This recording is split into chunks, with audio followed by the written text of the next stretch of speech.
Bom, olá, eu sou Rafael Valadão, sou professor de literatura e estou aproveitando a oportunidade de hoje ser o Dia Nacional da Consciência Negra para falar da presença do negro na literatura brasileira. Fazer um breve percurso da história do negro na literatura brasileira. É muito importante, né, usar a literatura para conhecer aspectos ligados à construção da nossa sociedade e da nossa cultura.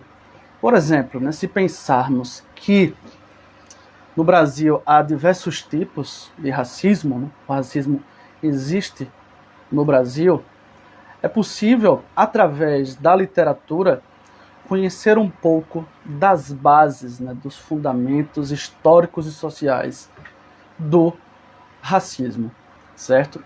Agora, quais textos literários, né? Principalmente a prosa, romances e contos, a poesia e também o teatro, certo? Então, acredito que através da literatura podemos sim conhecer um pouco desse processo de construção do racismo na sociedade brasileira, certo?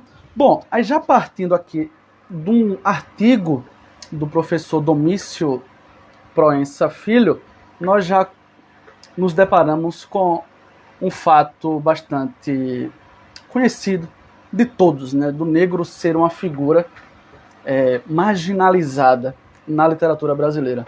Se hoje temos problemas relacionados ao racismo, na literatura, nas bases da literatura brasileira, nós vamos encontrar. E também durante todo o percurso da literatura, só se modificando já agora no século XX para o século XXI, como diz o professor Domício Proença Filho, a presença do negro na literatura brasileira não escapa ao tratamento marginalizador.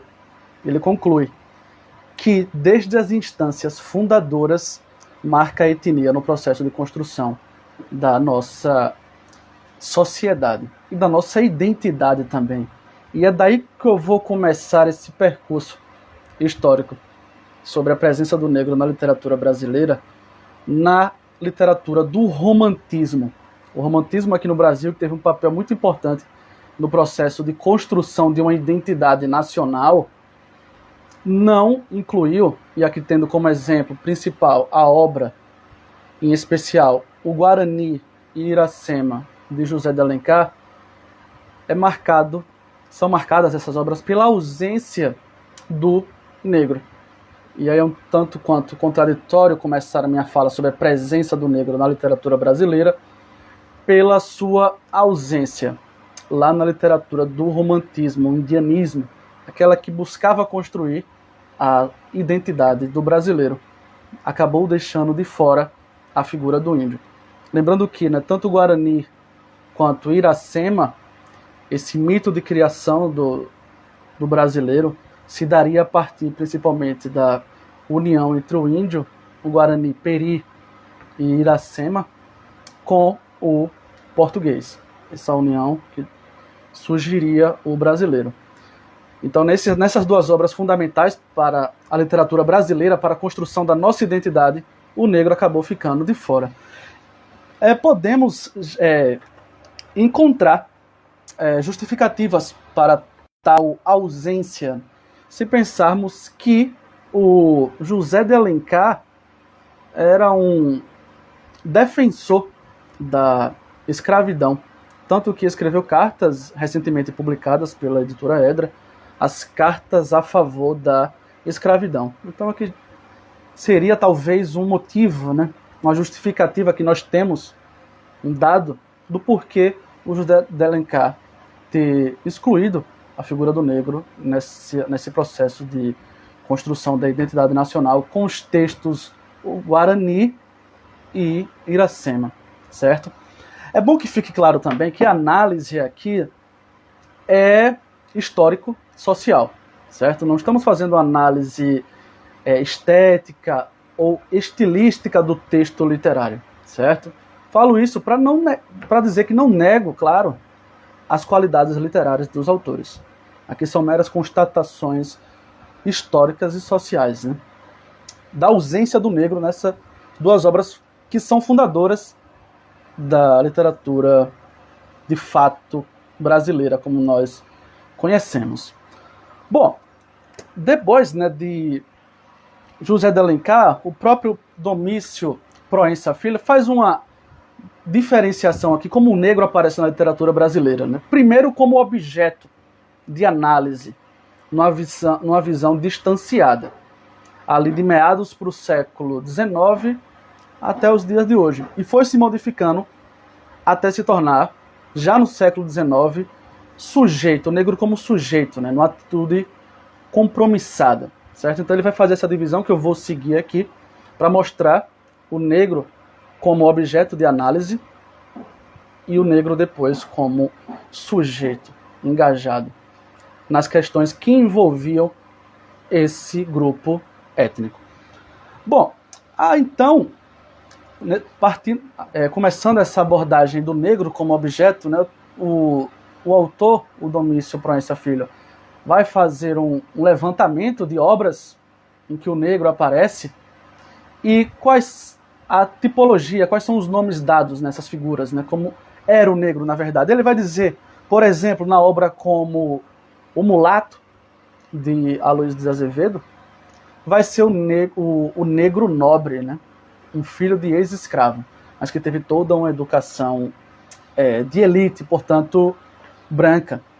Vai falar também do negro vítima, e aí em especial na poesia de Castro Alves, né, nesse livro aqui póstumo, Os Escravos, que tem o grande poema de Castro Alves, O Navio Negreiro, vai se notabilizar aqui a presença do negro como vítima, principalmente da escravidão. E aí ele cita também o negro infantilizado, serviçal, subalterno, na peça de José de Alencar, chamada O Demônio Familiar. Tem um negro animalizado, e aí podemos lembrar de outra obra clássica de Aloysio Azevedo, O Curtiço, aí na figura de Bertoleza. Tem um negro pervertido também, em Um Bom Crioulo, de Adolfo Caminha. E o negro como raça inferior, em Monteiro Lobato. E, aqui colocado por mim, o Silvio Romero. E aí não como literatura, mas crítica literária. Esses dois autores aqui, o Monteiro Lobato, principalmente na obra O Presidente Negro, e depois o Silvio Romero, né, em seus textos de crítica literária, vão colocar o negro aí como uma raça inferior. O Silvio Romero, por exemplo, chegou a escrever algo do tipo, eu cito aqui para vocês: o africano, rebelde aos progressos intelectuais, tem alterado, sem vantagem, nossa fisionomia pretérita. Do consórcio, pois, da velha população latina, bestamente atrasada, bestamente infecunda, e de selvagens africanos, estupidamente indolentes, estupidamente talhados para escravos. Aqui a citação de Silvio Romero, falando desse processo de construção da sociedade brasileira, e colocava o negro aí como talhado para a escravidão. Defesa que também o próprio José de Alencar vai fazer aqui nas suas cartas a favor da escravidão. E Silvio Romero, aqui ainda para falar um pouco sobre esse autor sergipano, né? Tem até aqui a praça com a sua estátua, a Praça Camerino. Ele teve alguns problemas com o Machado de Assis, né? E ele até falou que Machado de Assis, não, por ser brasileiro, portanto de uma raça inferior, ainda mais mulato, né? Não poderia ser um autor que fizesse humor ao estilo do humor europeu, porque ele era de uma raça inferior. Isso Silvio Romero falava sobre o Machado de Assis. Pegando aqui já, né, então, falando de Machado de Assis, aos olhos de Silvio Romero, nós vemos também o negro na literatura, na obra de Machado de Assis. E aqui eu falo especificamente de Memórias Póstumas de Brás Cubas e o conto pai contra filhos, um conto muito bom para entender um pouco do contexto social do Brasil, principalmente do Rio de Janeiro ali na segunda metade do século XIX. Problemas que envolviam o negro escravo, né, os fugidos. Bom, em Memórias Póstumas de Brás Cubas, como é que o negro aparece? Tem aquela cena clássica de Brás Cubas, quando pequeno, que usava o negro como brinquedo, fazia o negro de cavalo. E quando o negro gemia, ele dava uns tapas, né, o Brás Cubas, né, para calar a boca. Ele falava, cala a boca, besta. Com o moleque Prudêncio, o menino Prudêncio, na verdade. E em Machado de Assis, é interessante notar nessa mesma obra que o Prudêncio retorna, já na segunda metade da narrativa, na posição de senhor de escravo. Ele está lá espancando um escravo. Então em Machado de Assis, a questão do negro, e ele sendo, né, descendente de negro, mulato, ele não vai defender uma causa, por exemplo, contra a escravidão. Em nenhuma de suas obras e nenhum de seus textos. E no Memórias Póstumas de Brás Cubas ele coloca aqui o negro Prudêncio sendo boneco, sendo brinquedo para o Brás Cubas, e depois, quando teve a oportunidade, quando era senhor de escravos, estava fazendo coisas que os brancos faziam, né, principalmente no que diz respeito aos castigos físicos. Né, o Prudêncio estava fazendo a mesma coisa. E aí, se pensarmos assim, de características de Machado de Assis, ele vai colocar o homem aí como iguais, né, egoístas, né, que pensam principalmente em si mesmo. Se tiver a oportunidade de amassar quem está em uma posição inferior, ele o fará. Então essa seria uma abordagem na ótica machadiana, né, para falar do negro. Não é um autor, embora sendo representante dos negros e descendentes de negros, ele não vai defender, não vai fazer nenhuma defesa em favor da abolição da escravidão. E vai colocar, como em Memórias Póstumas de Brás Cubas, aqui o Prudêncio, sendo escravo, quando teve a oportunidade de ser senhor de escravo, fazer as mesmas coisas que ele tinha sofrido na época de escravidão.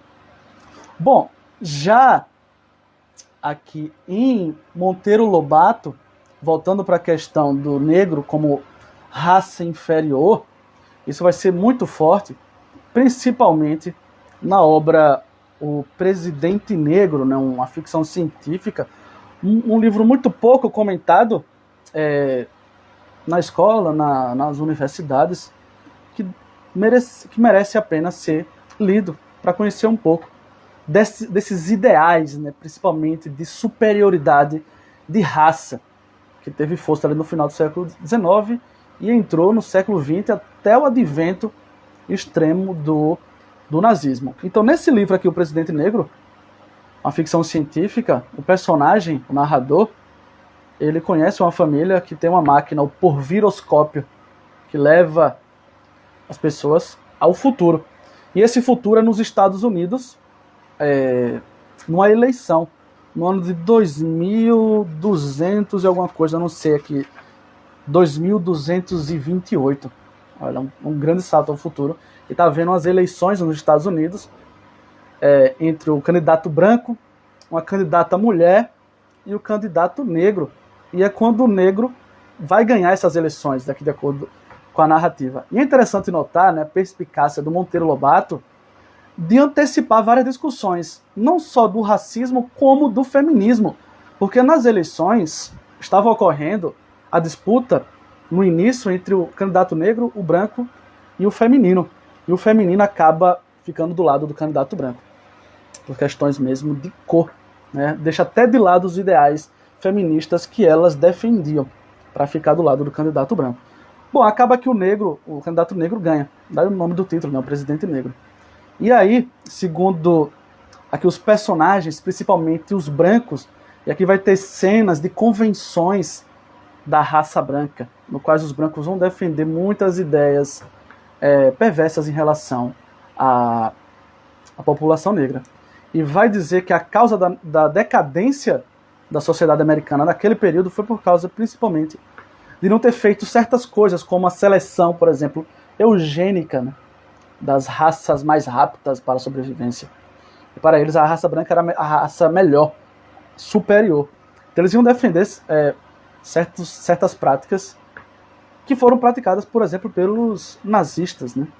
E vai falar que a decadência da sociedade brasileira e sua convenção branca se deu principalmente ali no seu auge a partir da eleição de um presidente negro. Além dessa obra de Monteiro Lobato, há também outro livro polêmico que é o Negrinha, essa personagem numa situação aí de marginalidade mesmo, dentro de uma casa de uma senhora que tinha sido senhora de escrava da mãe dessa personagem chamada aqui Negrinha, ela não tem nem nome, né? E ela sofre barbaridades na mão dessa senhora.